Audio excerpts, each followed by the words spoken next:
Mu bihugu byinshi bitandukanye nk'Ubuyapani, ubwoko bw'amaraso ni kimwe mu bimenyetso bagenderaho bita ku myitwarire y'umuntu n'uburyo bashobora kumwitwaraho. Ubusanzwe habaho ubwoko bw'amaraso bugera kuri bune, ari bwo A, B, AB ndetse na O.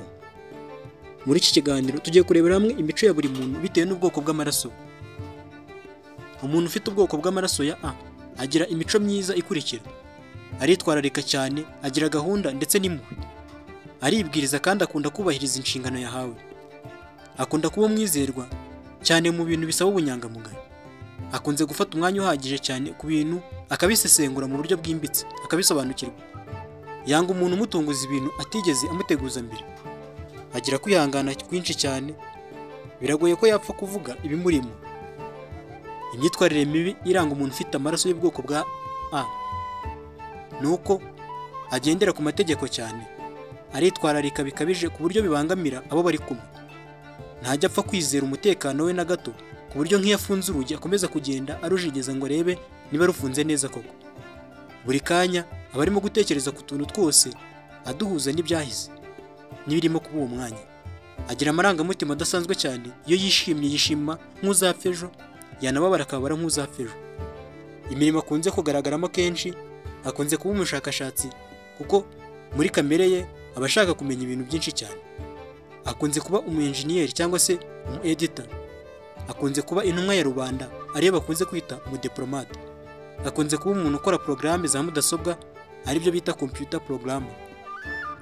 Ubwoko bw'amaraso ya B. Umuntu ufite ubwoko bw'amaraso ya B agira ibimuranga bikurikira: yigirira icyizere kandi akizera ko ejo he hazaba heza. Kumusaba serivisi biroroha cyane.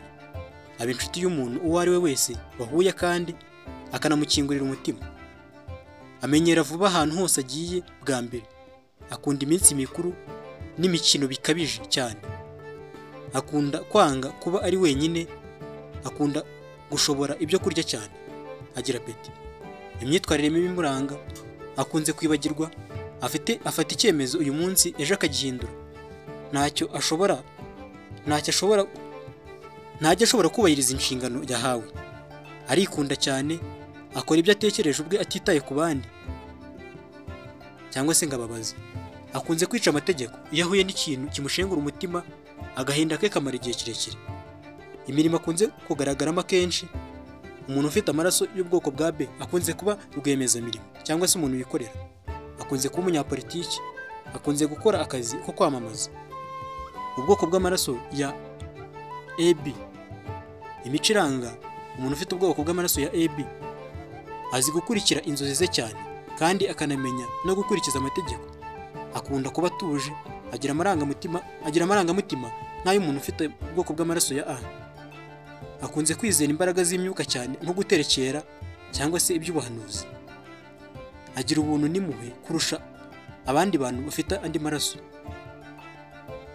Akunda kandi umuntu umenya ubuzima bwe bwite, bityo nawe akunda kumenya ubuzima bwe bwite ntabushyire ku karubanda.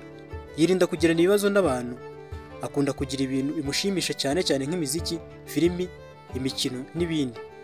Akunze kuba indahemuka cyane mu rukundo ugereranyije n'abo mu bundi bwoko bw'amaraso.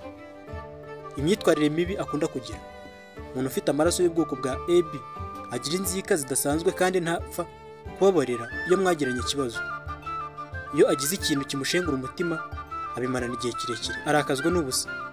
Imirimo akunze kugaragaramo akenshi: akunze kuba umwarimu, akunda kuba umwanditsi, atekereza kampani uburyo yatera imbere. Ubwoko bw'amaraso ya O. Mu biranga umuntu ufite ubwoko bw'amaraso ya O harimo ko agira amagufa akomeye kandi agira ubudahangarwa ku buryo badapfa kurwaragurika cyane. Amenya kuyobora, ntapfa kugira ubwoba kandi azi guhangana n'ibihe by'amakuba ntibimuhungabanye. Ntakunze kugira isoni mu gihe agize icyo asabwa kuvugira imbere y'abantu. Agira ubuntu, akanakunda gufasha abandi cyane. Ni nayo mpamvu akunze kugira inshuti nyinshi cyane. Akunze kuba umunyempano zigaragara kurusha abandi bo mu bundi bwoko bw'amaraso. Imyitwarire mibi akunze kugira umuntu ufite ubwoko bwa O bw'amaraso: akunze kuba umwirasi kubera ukuntu agira kwiyumva cyane. akunda gukora ibintu ashaka ko bihita birangira ntafate igihe gihagije cyo kubinonosora, akaba yakoramo amakosa. Akunda kwandarika ibintu ku buryo nko mu nzu ye usanga harimo akajagari kenshi. Agira umuco wo kutava ku izima, akunda kugira ishyari, akunda kurakara nk'iyo umuntu amukoreye agakosa cyangwa se yitwaye mu buryo budahwitse. Kuba indahemuka ko bakundana cyangwa se bashakanye bikunze kumugora, kuko akunda kujarajara mu nkundo cyane. Imirimo akunze gukora, umuntu ufite ubwoko bw'amaraso ya O akunze kuba umunyamakuru mwiza, akunze kuba umuntu uvura indwara z'ibyiyumvo ndetse n'imibanire hagati y'abantu, bityo azi kuganiriza abantu. Akunze kuba umukoci w'amakipe, umuntu ushinzwe amakuru mu bigo bitandukanye.